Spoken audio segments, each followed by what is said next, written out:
in pursuit of the 600-pound deadlift.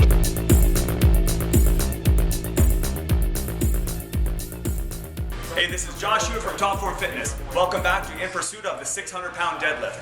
In today's tutorial, we're just going to look at some assistance exercises for the deadlift. I noticed in some of my other videos and the tutorials, when I got to the max effort loads, I was starting to round in my upper back. So today we're going to look at some core strengthening exercises, some thoracic stability exercises, and we're going to incorporate these into a program so that we make sure that our core strength and stability and our thoracic and our postural strength is there as we increase the load of the deadlift.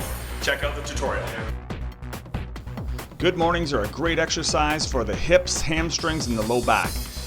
Because of the leverage involved in this exercise and the stress placed on your back, it's very important to keep your spine extended during this entire movement. Basically, you want to hinge at the hips with your knees only slightly unlocked. So you're going to lean forward and press your hips back while maintaining a nicely extended spine. Never let your lower back round.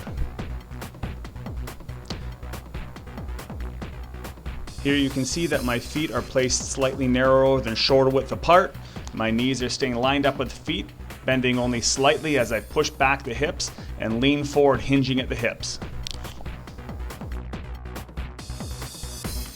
Reverse hypers, or reverse back extensions, are another great exercise for your butt and low back. You can also load this exercise by placing a resistance on your feet, such as ankle weights, or some machines have a built-in resistance. A simple way to make your own reverse hyper machine is by placing an exercise ball at the end of a bench and stabilizing yourself by holding onto the bench with your hips just over the ball. Then you lower your legs towards the floor and extend them until your body is completely straight, squeezing your butt and tightening the lower back muscles. Balance on one leg while you lean forward and extend the opposite leg behind you. Maintain a neutral spine and lower yourself until you're almost parallel to the floor. The leg you're standing on should be slightly bent, and the opposite leg should be extended back in line with your body. You should feel this in your hamstrings, hips, and lower back. High pulls are a powerful movement involving explosive effort from your thighs, hips, back, and upper body.